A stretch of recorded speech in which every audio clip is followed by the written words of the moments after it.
نحمدہ ونصلی ونسلم علی رسولہ الکریم اما بعد فاعوذ باللہ من الشیطان الرجیم بسم اللہ الرحمن الرحیم وَلَنَبْلُوَنَّكُمْ بِشَيْءٍ مِّنَ الْخَوْفِ وَالْجُوعِ وَنَقْصٍ مِّنَ الْأَمْوَالِ وَالْأَنفُسِ وَالثَّمَرَاتِ وَبَشِّرِ الصَّابِرِينَ الَّذِينَ إِذَا أَصَابَتْهُم مُّصِيبَةٌ قالوا انا للہ وانا الیہ راجعون۔ صدق اللہ العظیم۔ محرم الحرام کا مہینہ ہے اور آپ حضرت امام علی مقام امام حسین رضی اللہ تعالی عنہ کے حوالے سے مختلف مجالس میں محافل میں ان کا ذکر خیر سن رہے ہیں اور یہ 14 صدیوں سے ہو رہا ہے اور آئندہ قیامت تک انشاءاللہ ہوتا رہے گا۔ تو یہ کیوں اتنا بڑا جو ہے عظیم سانحہ رونما ہوا تاریخ اسلامی میں کہ اس کی نظیر نہیں ملتی۔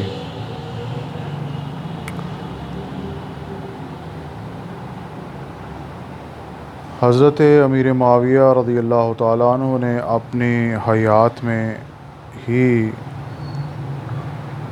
یزید کی بیعت جو ہے اس کا مطالبہ کیا، جیسا کہ علامہ جلال الدین سیوطی علیہ الرحمہ نے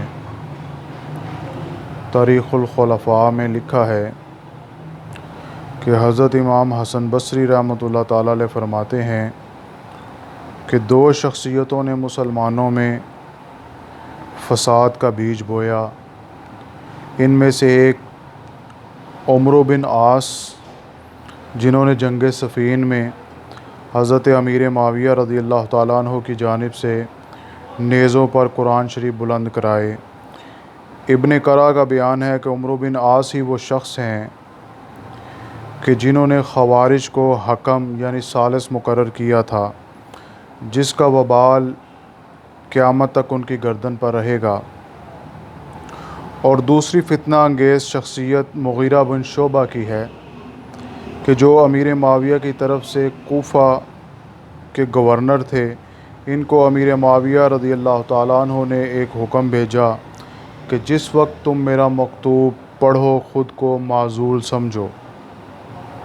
مغیرہ نے اس حکم کو نہیں مانا اور چند روز کے بعد خود معاویہ رضی اللہ تعالیٰ عنہ کے پاس پہنچے۔ معاویہ رضی اللہ تعالیٰ عنہ نے حاضری دیر کی وجہ پوچھی تو مغیرہ بن شعبہ نے کہا کہ میں ایک اہم کام کی تکمیل میں مصروف تھا، جس کے باعث تعمیل حکم میں وہ تاخیر ہوئی۔ امیر معاویہ رضی اللہ تعالیٰ عنہ نے پوچھا کہ تم ایسے کون سے اہم کام میں وہ مشغول تھے کہ تم میرے دربار میں حاضر نہیں ہوئے؟ تو مغیرہ بن شعبہ نے جواب دیا کہ میں لوگوں سے یزید کے لیے آپ کے انتقال کے بعد خلافت کی بیعت لے رہا تھا۔ یہ سن کر امیر معاویہ نے دریافت کیا پھر تم نے اس کام کی تکمیل کر دی؟ تو مغیرہ نے کہا کہ ہاں، اس کام کو پورا کر چکا۔ حضرت معاویہ رضی اللہ تعالیٰ عنہ نے مغیرہ سے کہا کہ اب تم جاؤ اور حسب سابق اپنے فرائض ادا کرتے رہو۔ جب مغیرہ بن شعبہ امیر معاویہ رضی اللہ تعالیٰ عنہ کے پاس سے واپس ہوئے تو ان کے ملنے والوں نے پوچھا کہ کیسی گزری؟ تو مغیرہ نے جواب دیا کہ میں معاویہ کو ایسی دلدل میں پھنسا آیا ہوں کہ اب قیامت تک ان کا پاؤں اس سے باہر نہیں نکل سکے گا۔ حضرت حسن بصری مزید فرماتے ہیں کہ اسی دن سے باپ کی زندگی میں بیٹا بطور ولی عہد مقرر ہونے لگا، ورنہ اگر ایسا نہ کیا ہوتا تو قیامت تک مسلمانوں میں انتخاب بذریعہ شورا ہی ہوتا۔ ابن سیرین رحمۃ اللہ تعالیٰ علیہ کہتے ہیں کہ عمرو بن حزم نے امیر معاویہ کو کہلا بھیجا کہ آپ کو خوف الہی یاد دلاتا ہوں، غور کیجئے آپ امت محمدیہ صلی اللہ علیہ وآلہ وسلم میں کس شخص کو خلیفہ بنائے جاتے ہیں؟ امیر معاویہ رضی اللہ تعالیٰ عنہ نے اس کے جواب میں کہلا بھیجا کہ تم نے مجھے یہ نصیحت کی ہے اور اپنی رائے دی ہے، رائے کا اظہار کیا ہے، اس لیے تمہارا شکریہ۔